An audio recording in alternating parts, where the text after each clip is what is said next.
à lui, notre tout-puissant Dieu. Wow! Moi, ça me touche profondément. Et ces chants-là aussi traduisent bien ce qu'on est en train de lire dans la lettre aux Éphésiens. Puis merci de ces beaux chants appropriés qui vont avec le Seigneur. Puis merci Michel et Sylvie de nous conduire comme ça. Ça nous aide, ça nous édifie. Puis ce matin, avant d'aller plus loin, j'aimerais saluer ceux qui nous écoutent aussi d'un peu partout, à différents pays. Et aussi pour plus près de chez nous, pour ceux de Saint-Henri qui écoutent, pour ceux de Saint-Tite aussi, Bernadette me partageait que la semaine dernière, ils se réunissaient, puis qui ont été un temps béni, puis qui écoutent. Fait que, salutations aux gens de Saint-Tite qui vont écouter. Puis, dans tout ça, nous, qu'est-ce qu'on veut faire ensemble? On veut être de ceux qui adorent Dieu en esprit et en vérité. Et c'est ce qu'on cherche, à lui être agréable, à lui plaire. Bon, Père Céleste, ce matin, on va ouvrir ton livre, le livre que tu nous as laissé, dans lequel on peut s'appuyer, fonder. Notre foi ne doit venir que de tes paroles, de ce que toi tu nous as laissé, Seigneur. Et c'est ce qu'on veut faire. Puis elle est utile pour nous corriger quand on fait des erreurs, quand on s'en va dans la mauvaise direction. Nous donner ta pensée, Seigneur, et c'est ce qu'on veut de tout notre cœur. Alors, s'il te plaît, bénis-nous, guide-nous ce matin dans ta parole. Merci de l'avoir préservée jusqu'à aujourd'hui, Seigneur. Amen. Oh, je vois que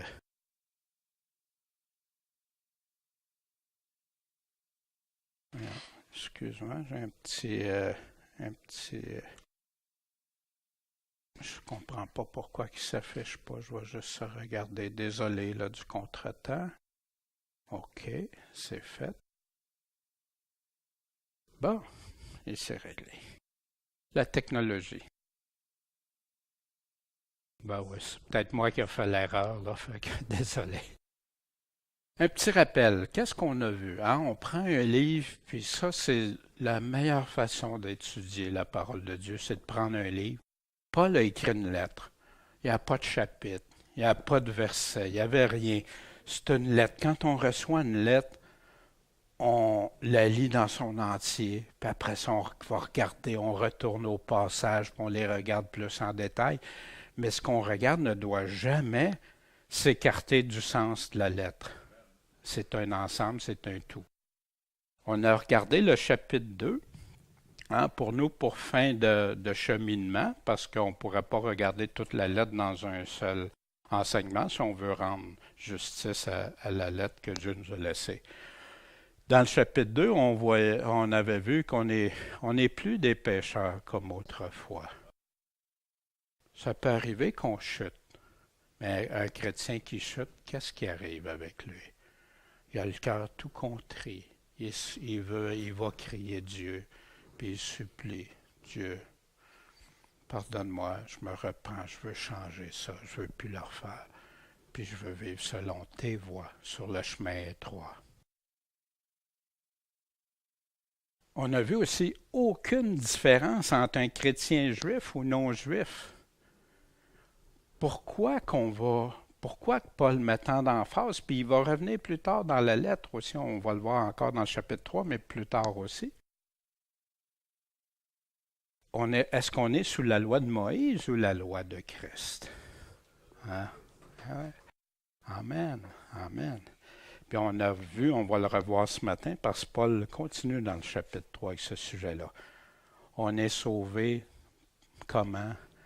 Par la faveur de Dieu, pas nous autres. Nous autres, on n'a pas.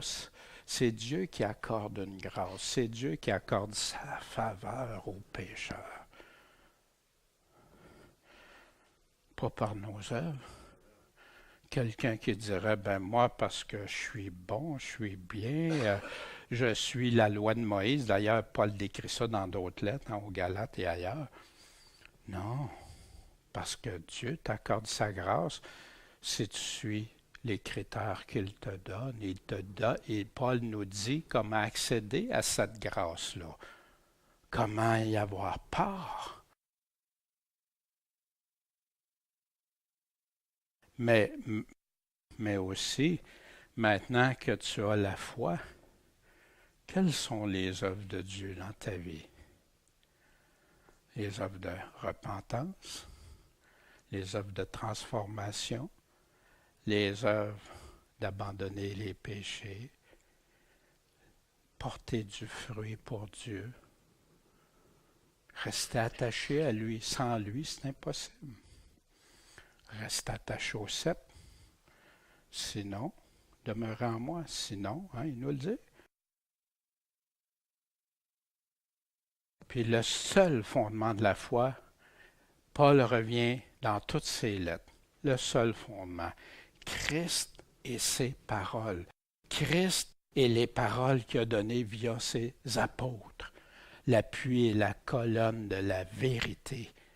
Si une Église n'est plus l'appui et la colonne de la vérité, peut-elle prétendre être une Église? Oui, mais de Christ. Puis, ce qu'on avait vu, la grâce s'obtient par la foi. Les œuvres vont réaliser le plan de Dieu. Dans Romains 5.2, qui par la foi nous a aussi fait avoir accès à cette grâce, voyez-vous? Par la foi qu'on peut y avoir accès. Sans la foi, puis la foi inclut la repentance, croire toutes les paroles que Jésus nous a laissées, tout ce qu'il nous a donné, dans laquelle nous demeurons fermes et nous nous glorifions dans l'espérance de notre gloire, non de la gloire de Dieu. Amen. Fait que la grâce s'obtient comment? On a ici une brève description. Jésus qui s'est donné lui-même pour qui? Pour nous, afin de nous racheter de toute iniquité et de nous purifier et de se former un peuple particulier, zélé pour les bonnes œuvres. Enseigne ces choses. Quelles choses? Ils viennent nous en parler. Savez-vous ce qui se passe aujourd'hui? Pourquoi l'Église est dans un tourment, je crois? Une des raisons principales, c'est qu'ils ont fait des oppositions entre la grâce et les œuvres. Paul n'est pas en train de mépriser les œuvres. Paul n'est pas en train de dire « faites pas d'œuvres ». Au contraire, on est sauvé pour faire les bonnes œuvres que Dieu a préparées d'avance. Mais il y en a qui mettent la grâce, seulement la grâce. Juste la grâce pour eux. Mais non, parce que la grâce aussi, il nous dit comment l'obtenir, puis avoir foi en Jésus, c'est de croire qui il est, ce qu'il nous dit aussi, les promesses et les avertissements inclus. Pour les zéler pour les bonnes œuvres. Pourquoi il y a tant de guerre contre les œuvres? On peut comprendre nos réformateurs quand ils sont arrivés, puis que les gens vendaient leur salut. Il fallait qu'ils payent, il fallait qu'ils fassent des choses, faire des messes, payer pour être, pour pouvoir pécher. Hein? Il y avait un montant pour ça. Wow, des indulgences, hein? Plein de choses comme ça. Wow! Alors que le Seigneur dit que le salut, c'est gratuit. C'est pas avec de l'argent, dans le sens, c'est pas avec de l'argent qu'on va l'acheter. Mais il y en a qui ont été à un extrême. Ils ont rejeté les œuvres au point même de dire que si quelqu'un fait des bonnes œuvres, c'est parce qu'il veut être sauvé par ses œuvres. Mais non, tu n'as pas compris ce que Paul disait, parce que Paul ne méprise pas, ne condamne pas les œuvres, au contraire, il va condamner les mauvaises œuvres, il va condamner les œuvres de la loi, mais il ne condamnera pas les bonnes œuvres que Dieu veut qu'on fasse. Zélé. Puis ici, tu sais, des fois, tu n'oses pas, mais enseigne ces choses, exhorte, reprend avec faiblesse, pleine autorité. Que personne ne te méprise, hein, qui mentionnait à titre. Parce que les gens, non, non, maintenant qu'on a la grâce, on a notre licence, on a notre permis pour pécher, pour faire ce qu'on veut, alors que Paul, on va voir ça dans les prochains chapitres d'Éphésiens. Vous allez voir ce que Paul dit de ça. Chapitre 3, on débute au verset 1. C'est à cause de cela. Ce matin, Éric me parlait qu'il y a une différence entre certaines Bibles en français et des Bibles à la King James, exemple. C'est à cause de cela que moi, Paul, je suis le prisonnier de Jésus-Christ pour vous, les gentils. Fait que la lettre aux Éphésiens a été écrite pour qui? Pour les gentils. Et vous réalisez, on est-tu des gentils? Amen. Gentils, pour simplement décrire non-juifs. Fait que ça nous interpelle-tu? Cette lettre-là s'adresse-t-elle à nous aussi ou juste aux Éphésiens du temps? Maintenant, si, en effet, vous avez appris, pour apprendre, il faut que tu écoutes. Puis vous vous souvenez que quand Paul a écrit ça, c'est plusieurs années après qu'il ait fondé l'Église d'Éphèse en Acte 18. Puis qu'ils les avait avertis et tout ça. On va y revenir à ça. Si en effet vous avez appris quelle est la dispensation de la grâce de Dieu qui m'a été donnée pour vous. Maintenant, le mot dispensation. Qu'est-ce que ça veut dire? Des fois, c'est intéressant, on connaît des passages par cœur, puis on ne réfléchit plus, on nous a dit que c'était ça, ou j'ai pensé que ça voulait dire ça. C'est quoi la meilleure façon dans ce temps-là, si on n'est pas sûr, ou on prend des choses pour acquis, des fois, d'aller vérifier. Puis on va prendre le meilleur dictionnaire au monde. Vous connaissez, on l'a fait quand on a fait le cours. Comment écouter la parole de Dieu, comment comprendre la parole de Dieu. Et dispensation. En passant, Paul s'en sert dans Éphésiens 1, au chapitre 1 et 10, mais qui est souvent traduit par l'accomplissement, l'accomplissement, ce qui veut dire dispensation des temps, que le temps s'accomplisse. Mais allons voir ici 1 Corinthiens 9, 16. Car si je prêche l'Évangile, je n'ai pas de sujet de m'en glorifier.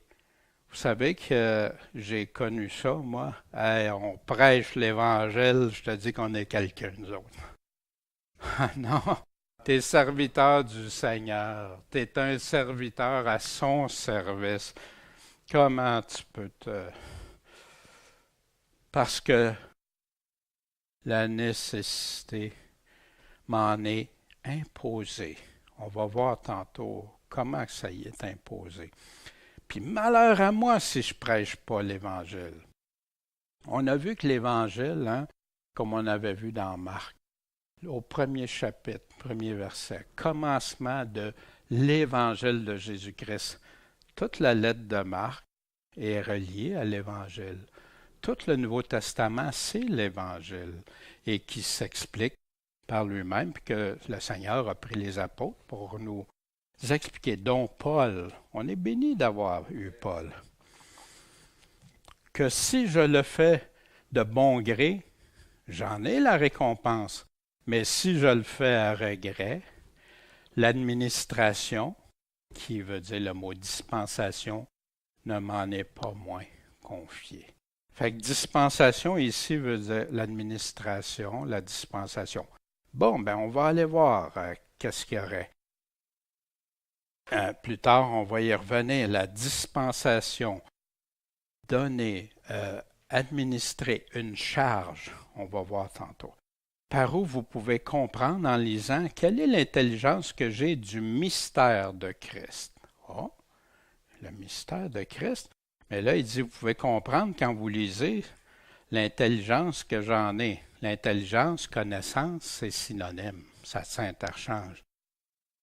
Mystère qui n'a pas été manifesté aux enfants des hommes dans les générations passées, comme il a été révélé maintenant. C'est-tu encore un mystère? Ben non, révélé par l'Esprit à ses saints apôtres puis aux prophètes. Fait que le Seigneur avait dit ça. Vous vous souvenez quand on avait vu aussi, ils vont être un seul troupeau, un seul corps.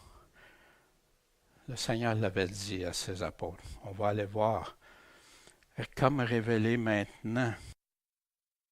Romains 16, 25 nous disait, celui qui peut vous affermir selon mon évangile, hein, Paul reste dans les mêmes thèmes, et la prédication de Jésus-Christ selon la révélation du mystère caché pendant plusieurs siècles, mais présentement manifesté. Comment? Par les écrits des prophètes. Il l'a donné à ses apôtres, puis il avait déjà tout prévu au travers de ses prophètes, mais ça restait comme caché. Puis là, maintenant, wow! Avec Dieu a donné à ses apôtres la pleine révélation de ce que les saints prophètes avaient écrit avant. Selon l'ordre de Dieu éternel, annoncé, remarquez ici, aux Juifs, à toutes les nations, afin qu'elles obéissent. C'est étrange, hein, comme mot, obéir à la fois. Oui, parce que quand tu t'engages avec Christ, tu lui obéis, tu le suis. Ce n'est pas juste, je veux juste avoir les bons côtés, mais je ne veux pas le suivre. Ceux qui me suivent, Jésus répète ça régulièrement. Fait que c'est quoi ce mystère-là? Il va être tellement sûr. Il en a parlé au chapitre 2, puis il va y revenir au chapitre 3. Si vous regardez la lettre de Paul aussi, Paul affirme des choses, il va s'en servir tout au long de sa lettre. Il va revenir sur des mêmes sujets. Il va se répéter. Pierre fait ça. Jésus fait ça aussi. Ouais, on est des auditeurs, hein, oublieux. Hein? Savoir que c'est quoi le mystère que les gentils sont co-héritiers puis qui font un même corps puis qui participent à sa promesse en Christ par l'Évangile. Paul il a été persécuté par les Juifs pour ça, emprisonné, traité de blasphémateur parce que les Juifs n'acceptaient pas. Vous vous souvenez de Pierre? Quand Pierre a eu la vision de la nappe, puis même après, non? Puis quand il a compris, puis il a obéi au Seigneur, puis il a été chez Corneille. Après ça, quand il est ressorti de chez Corneille, il est venu parler de ça à l'Assemblée. Il était tout joyeux que des non-juifs puissent se convertir. Ah non, Pierre il a passé au cash. Excusez l'expression, hein, mais c'est ça. Puis Paul l'a repris plus tard quand il y a eu. Mais quand Pierre est retourné à Jérusalem, les autres apôtres, qu'est-ce que tu as fait là? Ils l'ont accusé d'avoir mal fait. Puis là, hein, ben oui, puis là, Pierre a expliqué, puis tout ça. Puis là, ils ont commencé à comprendre un seul corps. Il n'y a pas deux corps. Puis les Juifs ne sont plus les seuls à toutes les nations. Sans ça, ça voudrait dire qu'on croirait tout en vain. Hein? Vous déjà pensé à ça? Si ce serait juste les Juifs, si on ne se convertirait pas, on serait. Mais c'est ça que Jésus est venu abolir aussi. Ça fait partie de ce qui a aboli. Vous vous souvenez, j'avais présenté, aujourd'hui, il y a une vague dans les assemblées, les Juifs messianiques. Je ne les ai pas tous étudiés comme j'avais partagé, mais ceux que j'ai regardés ont quelque chose en commun, puis ils retournent à la loi. Ici, il affirme, y a-t-il une loi pour tous? Un des aspects clés qui préoccupe plusieurs disciples modernes de Christ, c'est de savoir si oui ou non la loi de Moïse s'applique à tous. À tous.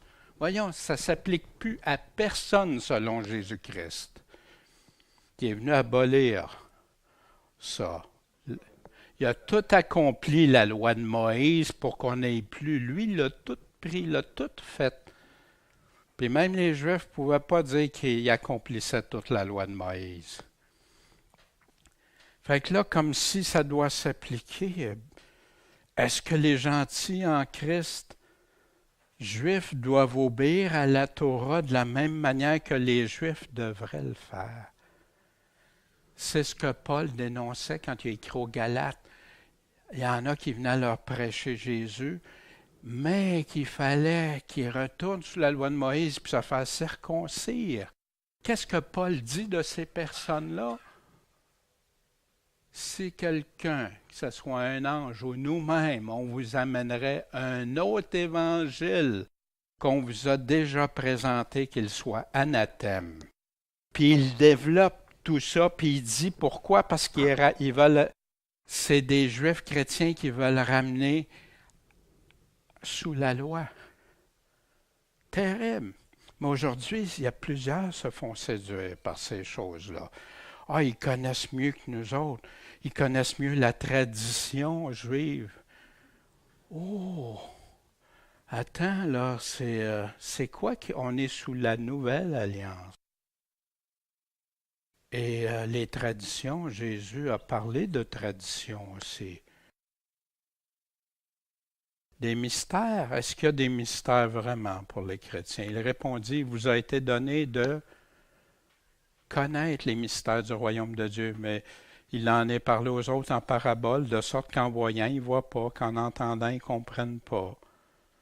Puis en ce temps-là, Jésus, prenant la parole dans Matthieu 11:25, dit, « Je te loue, ô Père, Seigneur du ciel et de la terre, de ce que tu as caché ces choses aux sages et aux intelligents, et que tu les as révélées à qui? Aux enfants. » Wow! Wow! Redevenons comme des enfants qui croient juste ce que Jésus nous dit et ses apôtres. Et il nous montre les choses. Il veut pas. Il y en a qui croient que la Bible doit rester mystérieuse, cachée. Non!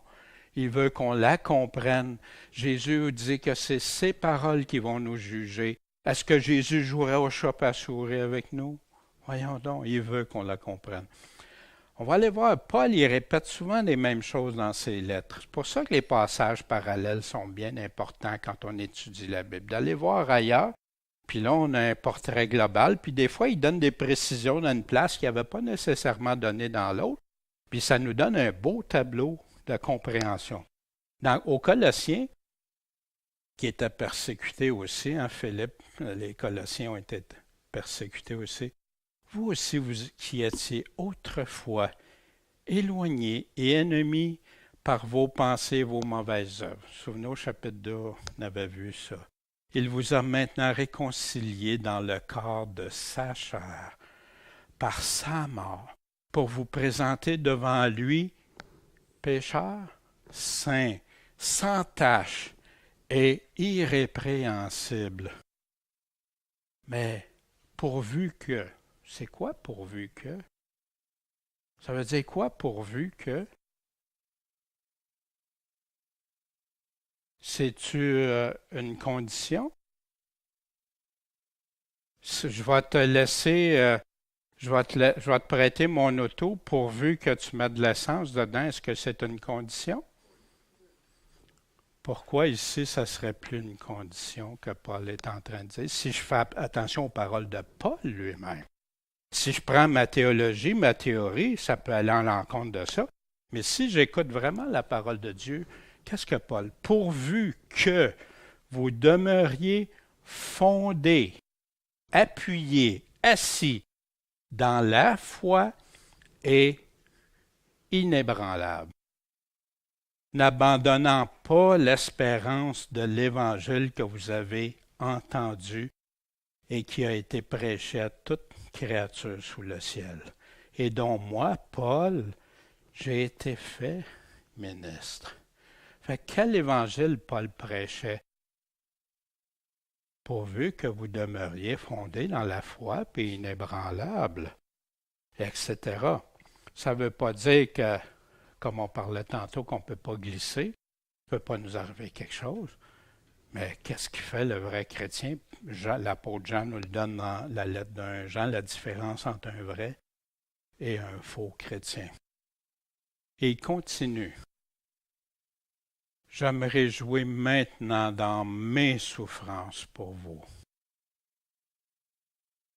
Et j'achève de souffrir en ma chair le reste des afflictions de Christ pour son corps qui est l'Église.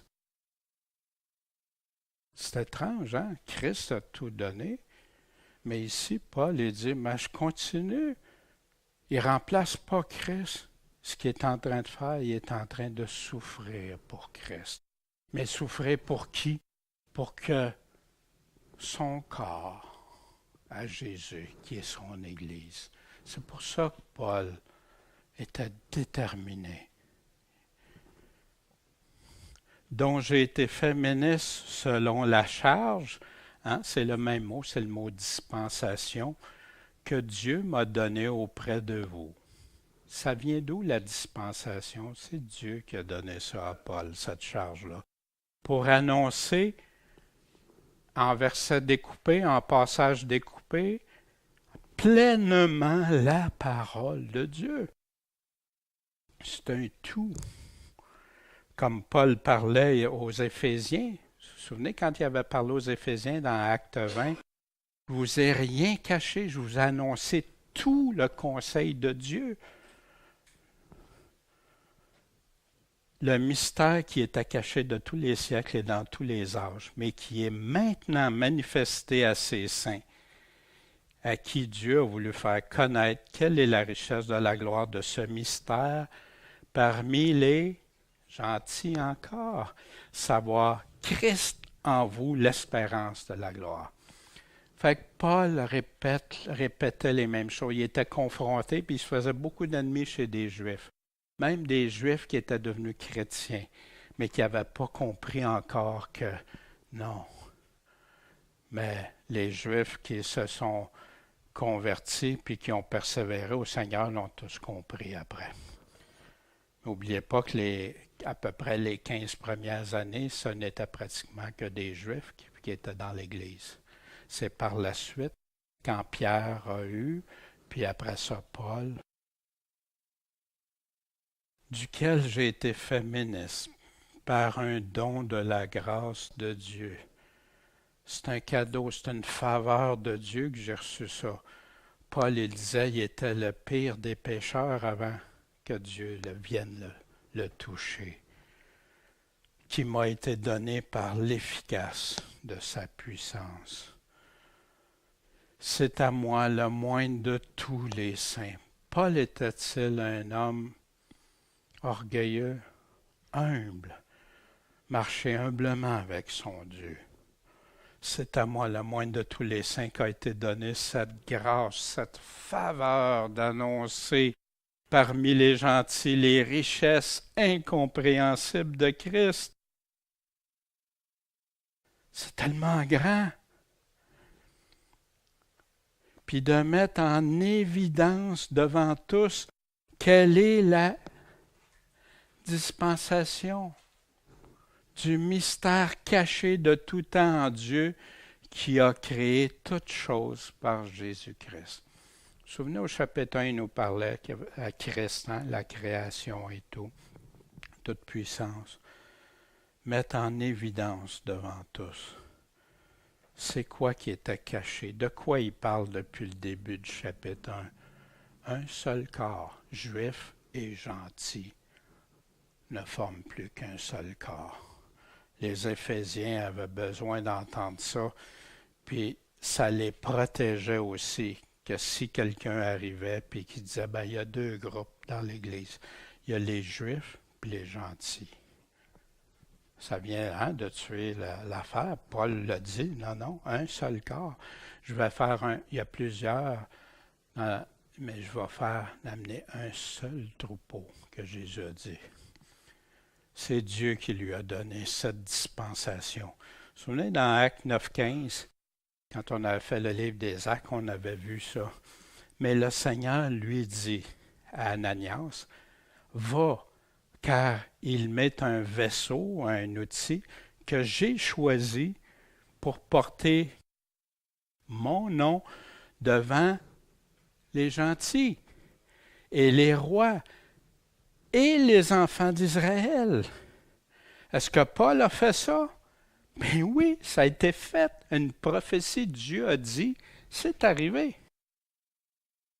Car je lui montrerai combien il aura à être béni pour mon nom, à souffrir pour mon nom. La grâce de Dieu amène aussi de la souffrance. Tous ceux qui veulent vivre pieusement à Jésus-Christ seront persécutés. À Philippiens, parce qu'il vous a fait la grâce à cause de Christ, non seulement de croire, la faveur de croire en lui, mais encore de souffrir pour lui. Mais ça, on ne l'aime pas, cette partie-là. On a tendance, notre esprit a tendance à vouloir le mettre en petit caractère. Mais est-ce que ça fait partie de la grâce, ça, souffrir pour lui? Ben oui, croire et souffrir. C'est ce qu'aujourd'hui, beaucoup ne croient plus, parce qu'on leur a présenté un évangile dilué, un évangile qui n'a plus la force, puis que les gens ne sont plus prêts à s'engager, devenir un disciple. Il y en a même qui prêchent que tu peux être sauvé sans être disciple. Parce que disciple, j'ai déjà mis des exigences. Prends ta croix, puis suis-moi. Puis si tu n'es pas prêt à mourir, à perdre ta vie ici pour moi, tu ne peux pas être mon disciple. Fait que là, on va faire 2 classes. Mais quand tu regardes tout, puis tu comprends que aussi le salut inclut d'être disciple, de le suivre, d'être persévérant, puis que c'est ça qui a transformé ta vie, tu es transformé, tu n'as plus le goût de vivre dans le monde. Mais pour ça, tu vas souffrir. Afin que la sagesse de Dieu, puis pas tout le temps en passant, on a des belles périodes, il ne faut pas penser qu'on va souffrir à chaque instant, mais es-tu prête à souffrir? Es-tu prête à tout pour ton Dieu qui t'a tant aimé, qui est mort sur la croix, à son image? Qu'est-ce qu'il a fait? Pas ma volonté, Père, ta volonté. Si ça fait partie de sa volonté, pourquoi je me rebellerais contre ça? Parce qu'il dit qu'il va me donner la grâce, puis on va le voir avec Paul aussi pour le soutenir, afin que la sagesse de Dieu, infiniment diverse, soit maintenant manifestée, comment? Par l'Église. C'est la sagesse de Dieu est manifestée par l'Église.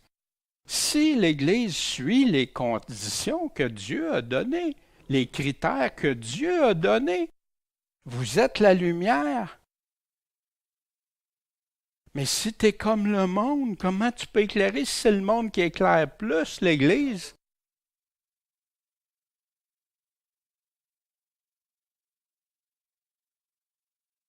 Puis il nous parle des puissances dans les lieux célestes, les principautés.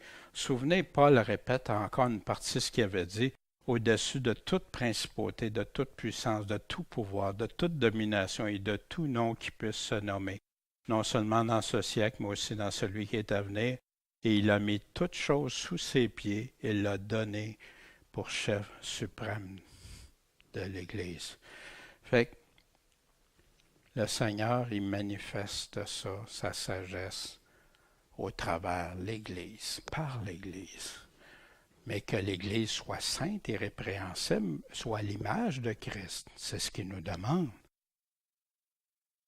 Selon le dessein. Qu'est-ce que c'est dessein selon le plan? Il y en a qui vont utiliser le mot plan, le plan de Dieu, le dessein, ce que tu as projeté de faire, hein? Qu'il avait formé de tout temps, et il répète encore du chapitre 1, et qu'il a exécuté par Jésus-Christ notre Seigneur. Son dessein, son plan. Moi, ça, c'est un passage que j'aime tellement. Ésaïe 46, versets 9 à 12. Rappelez-vous les premières choses, celles des temps anciens. Il nous ramène, pensez à ce qui s'est passé autrefois. car je suis Dieu et il n'y en a pas d'autre. Je suis Dieu et il n'y en a pas comme moi. J'annonce dès le commencement ce qui doit arriver. Il y a bien des prophètes qui réussissent des fois à 20%, 50%, 80%. Mais Dieu, c'est 100%. Puis il dit que s'il y en a que c'est en bas de 100% qui disent qu'ils prophétisent au nom de Dieu, puis que c'est en bas de 100%, que c'est un faux prophète. Dans Deutéronome 13 et 18, il nous parle de ça aussi. Puis et qui doit arriver est longtemps d'avance qui n'est pas fait encore. Je dis, mon dessein, mon plan tiendra. J'exécuterai toute ma volonté. J'appelle du levant l'oiseau de proie et d'une terre éloignée l'homme de mes desseins. Ce que j'ai dit, je le fais arriver. Ce que j'ai projeté, je l'exécute. Écoutez-moi, gens endurcis de cœur, qui vous éloignez de la justice. Ouais, aujourd'hui. Ah oui, ben oui. Il a déjà tout établi. Fait que vous voyez, quand Paul disait Dieu a tout établi ça d'avance, il savait. Chapitre 3, en qui nous avons la liberté de nous approcher de Dieu avec confiance. Wow! Ça me fait du bien d'entendre ça. La confiance, la foi que nous avons en lui. Vous savez, en lui, Paul l'utilise souvent, en lui, par lui. Car par lui, nous avons les uns et les autres accès auprès du Père dans un même esprit. Vous vous souvenez, au chapitre 2, on avait vu ça. C'est par Jésus-Christ qu'on a accès au Père. En lui. J'ai sorti quelques places où il dit « en lui », parce que Paul répète ces mots. Paul répète beaucoup de mots. Jésus-Christ, en passant, il répète le mot Jésus-Christ, puis souvent accompagné du Seigneur 20 fois, dans une courte lettre. Y as-tu honte du Seigneur Jésus-Christ? Non, quand tu aimes quelqu'un, tu vas-tu aimer dire son nom? Tu vas le dire, tu vas le répéter. Malheureusement, dans beaucoup de versions modernes, c'est disparu. Version biblique moderne, c'était superflu. Mais pourtant, c'était là dans plus de 5000 manuscrits. La grâce à 11 reprises. En lui, on va aller voir ça combien de fois. Au chapitre 1, selon qu'il nous a élus en lui, avant la fondation du monde. Pourquoi? Afin que nous soyons saints et irrépréhensibles devant lui par la charité.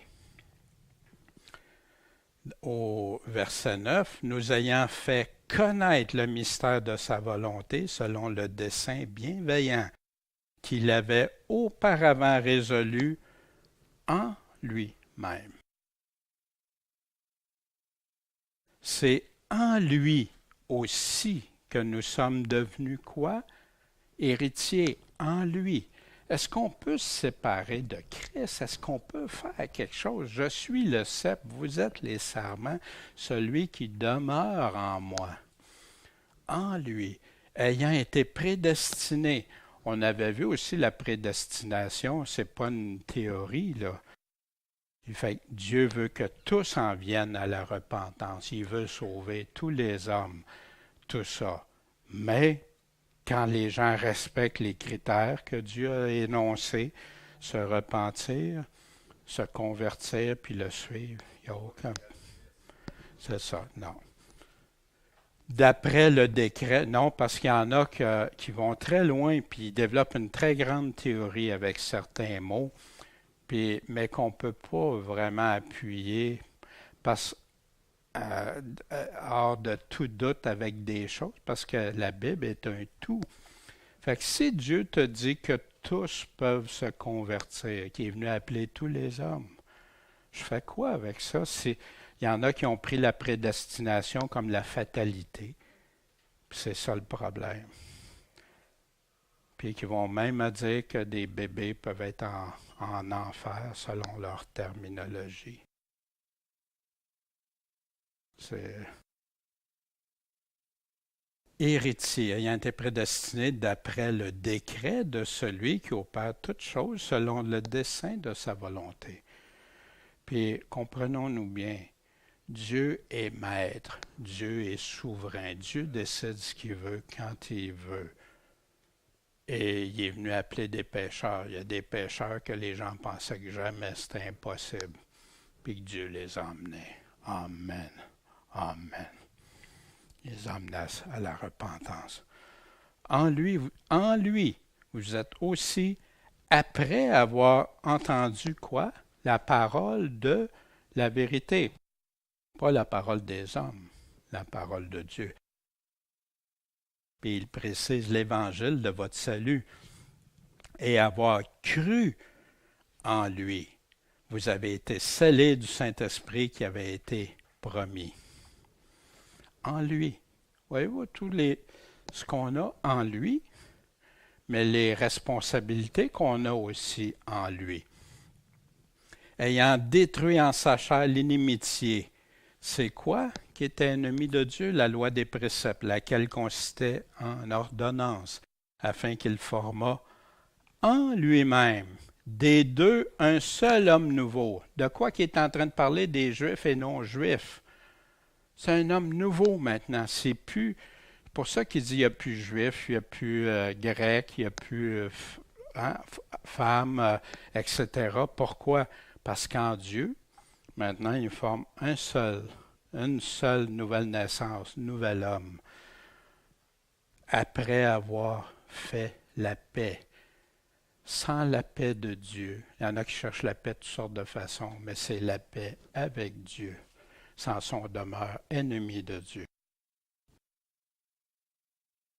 En qui, encore le mot en qui ou en lui, nous avons la liberté de nous approcher de Dieu avec confiance par la foi que nous avons.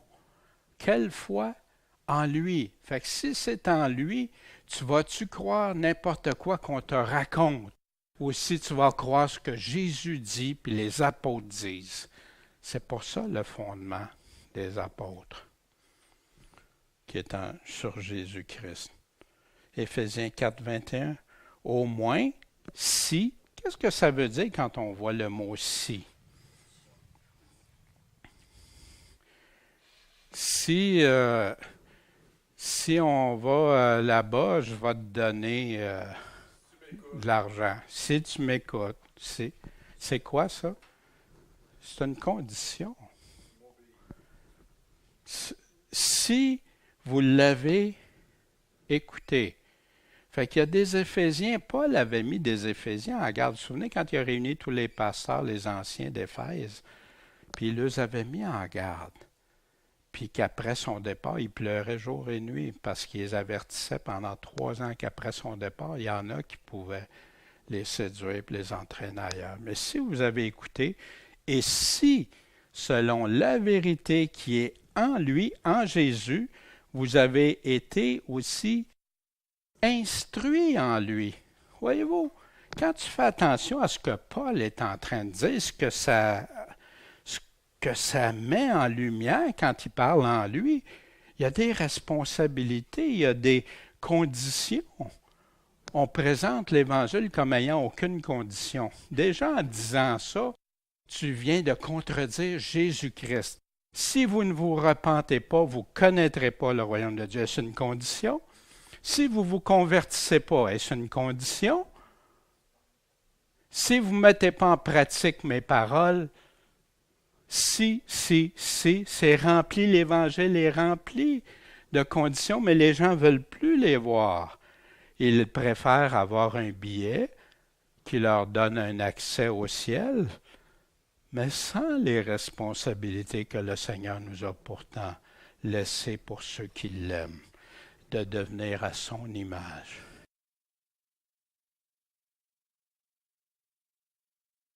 instruit en lui. Vous savez, la grande commission qui appelle, on avait déjà examiné ça dans Matthieu 28. Qu'est-ce qu'il dit?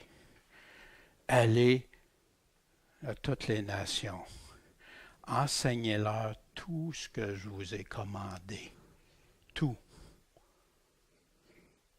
Fait qu'il y en a qui aiment prendre dans Marc 16, c'est aller prêcher l'Évangile, mais l'Évangile comprend tout ce qu'il nous a dit. C'est ça?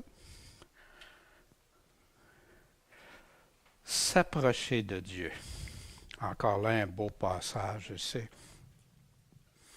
Dans Hébreu, mais Hébreu, on ne peut pas détacher, je sais, il faut voir tout ce qui parle dans Hébreu aussi, mais pour celui qui est sincère, celui qui veut Dieu, qui aime Dieu, voici ce qu'Hébreu 4,15, Paul est en train de dire, car nous n'avons pas un souverain sacrificateur qui ne puisse compatir à nos infirmités. Il sait qu'on a des infirmités. Au contraire, il a été éprouvé en toutes choses, comme nous, mais sans jamais pécher. Allons allons avec confiance au trône de la grâce, au trône de la faveur, au trône de la miséricorde, afin d'obtenir miséricorde et de trouver grâce, pour être secouru dans le temps convenable. Où on va quand on sait qu'on est faible, qu'on a de la misère, puis tout, c'est où Paul nous dit d'aller? Au trône de sa grâce. D'y aller avec confiance. C'est pourquoi je vous demande de ne pas vous décourager, on vient dans verset 13, à cause des afflictions que j'endure pour vous. Ben oui, Paul était prisonnier à cause de l'Évangile, à cause qu'il prêchait que les Juifs. Hein? Elles sont votre gloire. Voyez ça comme une gloire pour vous autres. C'est pour ce sujet que je fléchis les genoux devant le Père de notre Seigneur Jésus-Christ.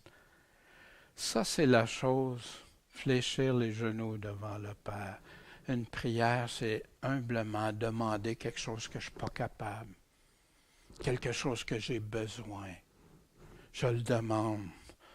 Puis, vous savez, ce qu'il y a d'heureux ici pour un chrétien qui fléchit les genoux avant qu'il soit trop tard, parce qu'un jour, tous vont fléchir les genoux, mais pas pour la même, pas dans le même contexte. Il y a deux catégories. Ceux qui auront été sous la grâce de Dieu et ceux qui auront rejeté Dieu, rebelles à Dieu. De qui toute famille dans les cieux et sur la terre tire son nom. Dans le chapitre 1, il nous en parlait de ça aussi. Vous avez ça au verset 10 et 21. On n'a pas on va, mais vous pourrez regarder. Afin que selon les richesses de sa gloire, il vous donne d'être faiblement aidés, non puissamment fortifiés. Fort, avec puissance, par son esprit. Mais tout le monde va le savoir dans l'homme intérieur. Il y en a qui vont penser que tu es le plus faible. Il y a des personnes qui sont quadraplégiques, qui n'ont pas d'argent, mais qui sont puissamment fortifiés, qu'un millionnaire en pleine santé ne pourra même pas à côté.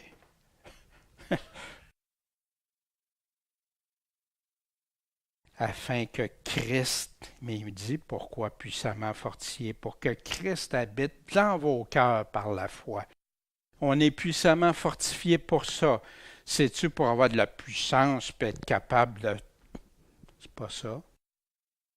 Cette puissance fortifiée pour que Christ habite dans nos cœurs par la foi.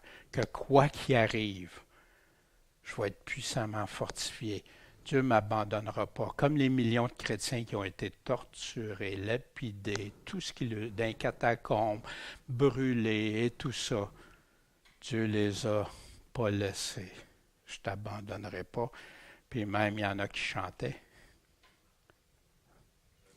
Impossible à l'homme, hein? Ça se peut-tu qu'ils ont été puissamment fortifiés?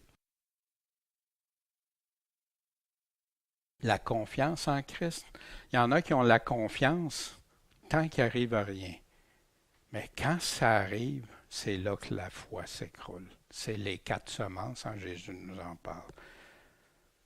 2 Corinthiens 5,15 habitez en nous, car la charité de Christ nous presse, étant persuadés que si un seul est mort pour tous, donc tous sont morts.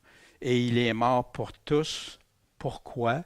Afin que ceux qui vivent ne vivent plus pour « Oh non, non, non, non, je ne veux pas le dire. » Ne vivent plus pour eux-mêmes, mais pour qui? Pour celui qui est mort et ressuscité pour eux. Voyez-vous, quand on comprend que Dieu est venu nous sortir, nous arracher de ce monde, qu'on est de passage ici, puis que notre vraie vie éternelle va être avec lui en haut, des choses qui dépassent complètement ce qu'on peut penser, imaginer. Mais ceux qui s'attachent juste à leur vie terrestre sont des plus malheureux. Ils n'ont pas saisi encore que celui qui est mort et ressuscité pour eux va le faire aussi pour eux. Soit les transformer, soit les ressusciter avec un corps nouveau comme lui-même. Colossiens 1, 9 à 11. C'est pourquoi, depuis le jour où nous l'avons appris, nous n'avons cessé de prier pour vous. Ça, c'est un passage en passant que j'ai envoyé à l'Assemblée à Saint-Henri, qui, en tout cas, ils vont probablement ils ont des choix très importants à faire. Là. C'est pourquoi, depuis le jour où nous l'avons appris, nous n'avons cessé de prier pour vous et de demander que vous soyez remplis de la connaissance de sa volonté, en toute sagesse et intelligence spirituelle, de telle sorte que vous vous conduisiez d'une manière digne. Qu'est-ce que ça veut dire se conduire d'une manière digne? Du Seigneur pour lui plaire. Pourquoi qu'il y a des évangiles qui sont prêchés comme si, non, non, je vais toujours être pécheur, je vais rester pécheur. Alors que le Seigneur nous dit non, pour nous délivrer du péché, nous sortir du trou, pas y retourner. Puis quand on glisse, on est Seigneur, aide-moi, car l'Éternel lui prend la main à celui qui a confiance en lui, celui qui dit Seigneur, j'ai besoin de toi, aide-moi. S'il tombe, il n'est pas terrassé, car l'Éternel lui tient la main. Lui plaire en toutes choses. Pense à ça. À chaque fois que tu as des pensées ou que tu veux faire quelque chose ou un geste, suis-tu en train de lui plaire en toutes choses? Je te le dis, si tu as la crainte de Dieu en toi, ça va te... L'alarme va sonner. Pour lui plaire en toutes choses, portant des fruits en toutes sortes de bonnes œuvres. Mais oui, Paul n'est pas contre les œuvres, au contraire. Il est contre si tu essayes de dire que tu es sauvé par tes œuvres, par exemple. Croissant dans la connaissance de Dieu. C'est comme ça, tu vas grandir dans la connaissance de Dieu en produisant ces bonnes œuvres-là. Fortifiant en toute manière selon ma force, selon sa puissance glorieuse. Dans quel but? Pour avoir toute patience et constance avec joie. Voyez-vous, il y en a qui veulent sa puissance glorieuse, mais ils ne comprennent pas dans quel but, fait qu'ils s'inventent toutes sortes de buts. Paul a été puissamment fortifié quand il disait aux Philippiens, des églises qui ont été terriblement persécutées en passant. Je ne dis pas cela par rapport à mon indigence, à ma pauvreté, j'ai été dans la misère, car j'ai appris à être content de l'état où je me trouve. Je sais être dans l'abaissement, je sais aussi être dans l'abondance. En tout et partout, j'ai appris à être rassasié, puis j'ai appris à avoir faim aussi. À être dans l'abondance, puis être dans la disette. Je puis tout par Christ qui me fortifie. Ça fait partie de l'Évangile. Ça va pas comme je veux, je suis découragé, il arrive toutes sortes de choses. En qui je crois, en qui je suis, qui va m'aider. Habité par la foi, Jean disait, vous petits enfants, dans 1 Jean 4,4, vous êtes de Dieu et vous les avez vaincus, parce que celui qui est en vous est plus grand que celui qui est dans le monde. Amen, Seigneur. Eux, ils sont du monde, c'est pourquoi ils parlent suivant le monde, et le monde les écoute. Nous sommes de Dieu. Celui qui connaît Dieu nous écoute. Quand il dit nous écoute, il parle-tu de moi, de toi, des prédicateurs? Non, il est en train de parler des apôtres, des personnes la parole de Dieu qui tranche. Si les personnes disent exactement ce que les apôtres disaient, ce que Jésus-Christ a dit, amen. Mais est-ce qu'ils disent exactement les mêmes choses? C'est toujours ça qu'on doit valider. Nous sommes de Dieu. Celui qui connaît Dieu, il fait quoi? Il écoute la parole de Dieu, il écoute les apôtres. Celui qui n'est pas de Dieu ne nous écoute pas. À cela, nous connaissons l'esprit de vérité et l'esprit d'erreur. La vérité, on la trouve où? Ta parole est la vérité.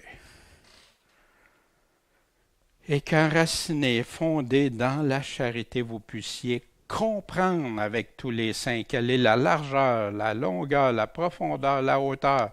Il veut-tu qu'on soit ignorant? Il veut qu'on la comprenne. Il veut qu'on comprenne quoi? Et connaître l'amour de Christ qui surpasse toute connaissance, afin que vous soyez remplis de toute la plénitude de Dieu. On veut-tu comprendre? On veut-tu connaître? Paul nous invite en étant enracinés et fondés dans l'amour. L'amour de Dieu en premier. Tu aimeras le Seigneur ton Dieu, tout ton cœur, ton âme, ta pensée, tes forces, et ton prochain comme toi-même. Vous allez être pardonnés comme vous pardonnez. Savez-vous, il y en a qui enlèvent, on parlait de conditions tantôt. Savez-vous que Jésus a mis une condition? Tu vas être pardonné comme tu pardonnes. Si tu ne pardonnes pas, tu ne seras pas pardonné de Dieu. Est-ce une condition, ça? Pourquoi qu'on dit à des gens qui sont sauvés puis qui n'ont jamais pardonné, puis que c'est correct, puis ils sont sauvés? Y a-t-il une contradiction? Avec Jésus, oui, il y en a une contradiction. Avec les hommes, peut-être pas, mais avec Jésus, il y en a. Philippiens 4, 6. Mes pensées qui sont surpassées, ne vous inquiétez de rien. Mais en certaines occasions, en toute occasion, exposez vos demandes devant Dieu par des prières, des supplications, avec des actions de grâce.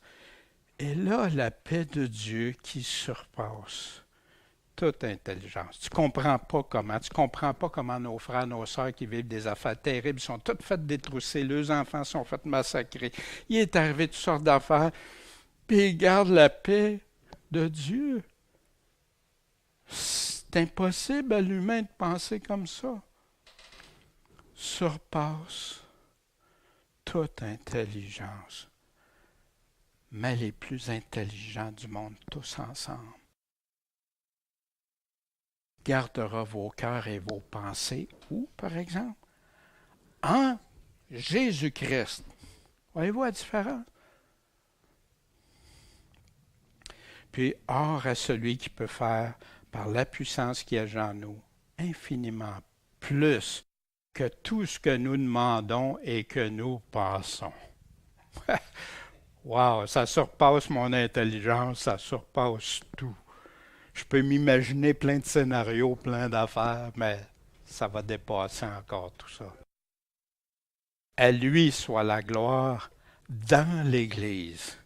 Est-ce qu'on a la gloire de Dieu dans l'Église? Très important, vous savez. Jésus-Christ, dans tous les âges, au siècle des siècles. Amen. Puis, vous voyez, Amen, hein, mais Éphésiens n'est pas fini. On va continuer. Des réflexions d'autrefois.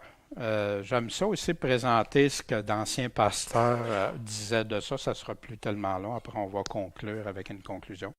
Après que Paul nous a enseigné dans le chapitre précédent que les païens qui étaient devenus chrétiens ne composaient plus qu'un même peuple avec les Juifs convertis, il dit aux Éphésiens qu'il était prisonnier à Rome pour avoir annoncé cette doctrine. Les Juifs l'ayant accusé et livré aux païens à cette occasion. Dans Acte 21, là. Il remarque que la vocation des gentils avait été dans les siècles précédents un mystère caché et inconnu des hommes, mais que Dieu qui l'avait fait annoncer par les prophètes l'avait révélé aux apôtres par le Saint-Esprit. Et il exhorte les Éphésiens à ne pas perdre courage à cause des afflictions qu'il endurait et qui leur étaient si glorieuses et si utiles. En passant, quand on pense que Paul, qui a été emprisonné, s'il n'aurait pas été emprisonné, on n'aurait probablement pas ses lettres. Voilà. Puis, ici, ensuite, il prie Dieu de les affermer dans sa vocation, de les fortifier dans la foi, dans la charité, dans toutes sortes de dons spirituels et de leur faire grâce de connaître de plus en plus la grandeur et la merveille de la charité de notre Seigneur Jésus-Christ. Paul enseigne dans ce chapitre que la vocation des païens, qui est un mystère inconnu avant la venue de Jésus-Christ, mais que ce mystère est révélé. Cela nous engage à bénir Dieu de tout notre cœur, non seulement de ce que nous vivons dans un temps où ce mystère a été manifesté, c'est fait, mais surtout de ce que nous sommes de ces nations qui étaient autrefois dans les ténèbres de l'idolâtrie, qui ont aujourd'hui part aux promesses de Dieu par l'Évangile, tellement que nous avons un libre accès à Dieu par Jésus-Christ, son Fils. Pensez-vous que ce pasteur-là, des années 1700, avait une bonne compréhension de ce qu'on vient de lire? Cette grande miséricorde que Dieu a exercée envers nous mérite que nous la méditions perpétuellement, pas l'oublier, et que nous appliquions à bien connaître le prix et l'étendue de l'amour de notre Seigneur. Quand on parle de l'amour de Christ, qu'est-ce que ça a coûté à Dieu? Qu'est-ce que ça a coûté au Fils? Afin d'être de plus en plus animés par là à l'aimer et aspirer à la gloire qu'il nous prépare. C'est l'effet que doit produire sur nous la doctrine que Paul établit dans ce chapitre. Et c'est dans cette vue que nous devons prier le Seigneur avec lui. Que selon les richesses de sa gloire, il nous accorde d'être fortifiés par son esprit dans l'homme intérieur, en sorte que Jésus-Christ habite dans nos cœurs par la foi et qu'étant enraciné, c'est long des fois des vraies racines, des bonnes racines, et fondé dans la charité, nous puissions comprendre avec tous les saints, avec tous les autres, quelle est la grandeur de l'amour que Dieu nous a témoigné en Jésus-Christ, et être remplis de toute l'abondance des grâces de Dieu. Amen. Osterval, des années 1700, il a écrit ça, je ne me souviens pas, des années 1740 ou quelque chose de même, 44 je crois. Quelques réflexions pour nous. Quel est ce mystère que Dieu a révélé? De quoi Paul parlait aux Éphésiens ici? Juifs et non-juifs, ensemble. Maintenant que je sais ça, quel impact ça a dans ta vie, dans la mienne? Ça fait quoi ça? As-tu réfléchi à tout ce que cette vérité-là peut faire dans ta vie? Qu'avant tu ne pouvais pas accéder, que maintenant tu peux accéder? À quoi ça te conduit d'avoir reçu cette faveur? Qu'est-ce que ça change dans ta vie? Qu'est-ce que ça fait? Qu'est-ce qui a été transformé en toi? Connais-tu cet amour immense de Dieu? Immense, mais pas inconditionnel comme on entend souvent. Dieu dit qu'il y a des conditions pour son amour. Il nous les a données. Croire, se repentir, se convertir. Puis Dieu aime immensément. C'est un Dieu d'amour. Mais il nous demande aussi de le suivre. Comment démontres-tu ta reconnaissance envers lui? Comment tu lui montres que tu as bien compris cet amour, que tu sais ce que ça y a coûté, que tu sais qu'il est prêt à tout parce qu'il t'aime?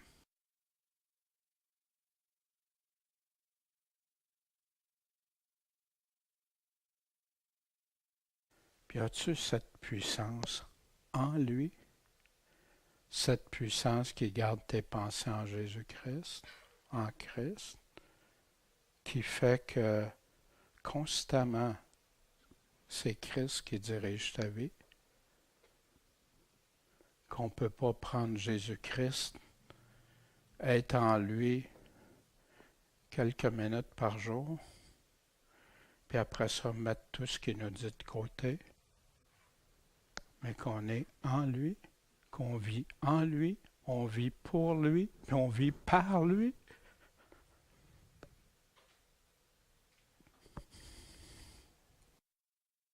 La puissance qui garde nos pensées en qui? La foi qui garde nos pensées en Jésus-Christ. Es-tu vraiment en lui? Vous savez, nous, on peut avoir des apparences, on peut démontrer des choses, mais Christ nous connaît. On ne peut rien cacher à notre Seigneur. Je prie de tout mon cœur, autant pour nous ici que ceux qui nous écoutent, que ce soit une priorité dans notre vie. La crainte de Dieu, il va être trop tard quand tu vas être devant lui, parce que ça va être une crainte que tu n'auras jamais voulu. Tu n'auras plus juste peur, tu vas subir.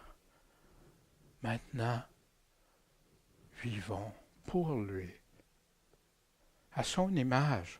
Je peux-tu traîner un paquet de péchés avec moi? Je peux-tu avoir de la haine pour du monde? Je peux-tu avoir de l'orgueil? Oui. Le monde, un pied dans le monde, un pied dans... Ça ne marche pas, c'est un ou l'autre. Prions que Dieu en fasse de nous des chrétiens fondés en lui, enracinés, solides, puis que le malin ne vienne plus. Puis il va rôder, il va nous surveiller. Puis c'est pour ça qu'on doit demeurer dans ses voies, fermes sur le chemin étroit. Bon Père céleste, merci de ta parole. Merci Seigneur, tu nous brasses des fois, mais je crois que tu avais prévu ça. On est des auditeurs oubliés, on est des personnes qui veulent voir juste des fois les belles choses, mais sans les avertissements. Merci Seigneur, ta parole est vraie. Quand Paul dit quelque chose, j'ai pas douté de Paul. J'ai pas douté de toi, j'ai pas douté de tes paroles, Jésus. C'est en toi que je bâtis ma foi. La foi vient de ce qu'on entend, puis ce qu'on entend vient de tes paroles, Seigneur. Seigneur, bénis chacun de nous ici, puis ceux qui écoutent, puis fortifie-nous, s'il te plaît. Qu'on n'attende pas, qu'on ne fasse pas partie de vierges folles, mais des vierges sages, Seigneur. Ceux qui mettent en pratique tes paroles, qui ont bâti sur le roc. En ton saint nom, Seigneur Jésus-Christ, Maître, Sauveur. Amen. Fait, ce matin, on a réfléchi, on a réalisé, hein, la grandeur, la profondeur de son amour, ce que ça y a coûté et tout ça. Puis Jésus, à la dernière Pâque, il a dit, j'ai hâte de célébrer cette Pâque avec vous. Le pain et le vin, il y avait l'agneau, il y avait toute la Pâque. Il célébrait la Pâque exactement comme ça avait été dit dans l'Exode. C'était cette Pâque-là qu'il célébrait. Puis il a pris le repas, puis il a donné le pain, le vin, puis il a dit, faites ceci en mémoire de moi, pour annoncer ma mort, annoncer que c'est lui la Pâque. C'est lui qui est l'agneau qui est mort, qui a été sacrifié. Et qu'on va se prendre un temps de réflexion. Puis n'oublions pas aussi, si Paul nous dit de s'examiner, puis de reconnaître Christ dans ça. Puis s'il y a des choses que j'ai faites qui n'étaient pas à la hauteur, être digne de le réaliser, de m'en repentir, mais aussi qui m'a dit que si je suis sincère dans sa vérité, je peux aller au trône de sa grâce. Je peux aller lui demander avec confiance. Prenons quelques instants et quand vous serez prêts, vous pourrez vous avancer, venir chercher le pain et le jus.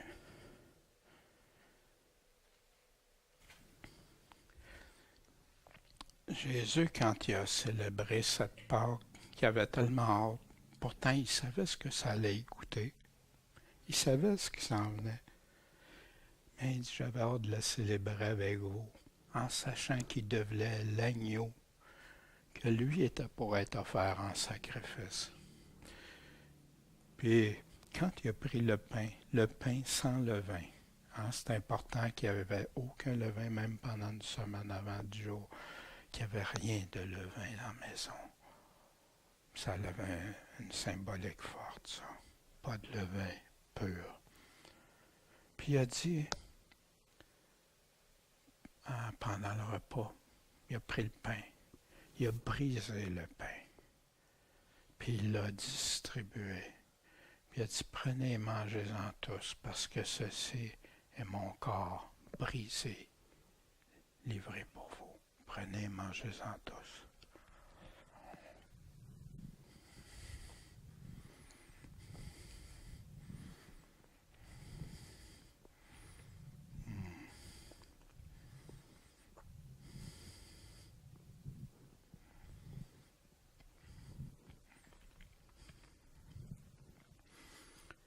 Quand on prend ce pain et ce vin aussi, c'est là de reconnaître Jésus-Christ.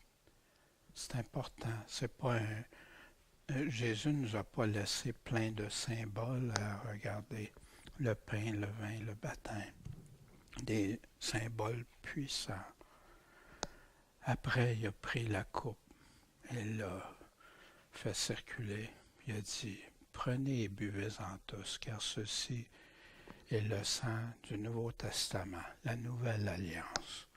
Mon sang versé pour vous. Prenez et buvez-en tous.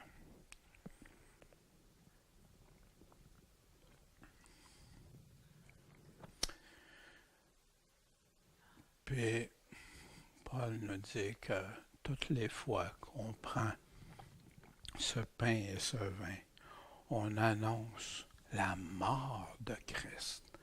Cette Pâque-là,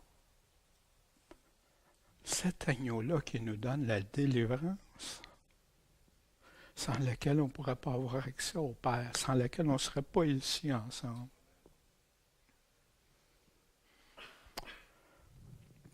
Oh Seigneur Tout-Puissant, merci.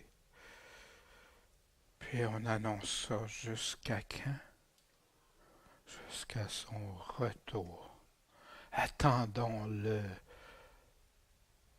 et marchons de progrès en progrès, devenir ses enfants irrépréhensibles avec lui, à son image, et qu'on va en être récompensés au-delà de nos espérances. Pensez à ce qu'il y a de plus extraordinaire, puis c'est rien comparé à ce qu'on va avoir. Amen. Amen. Est-ce que ça vaut le coup de souffrir, de lutter, d'avoir des combats? Amen. Ben, merci, Seigneur Tout-Puissant. Éric, nous conduirais-tu d'un mot de prière pour le repas?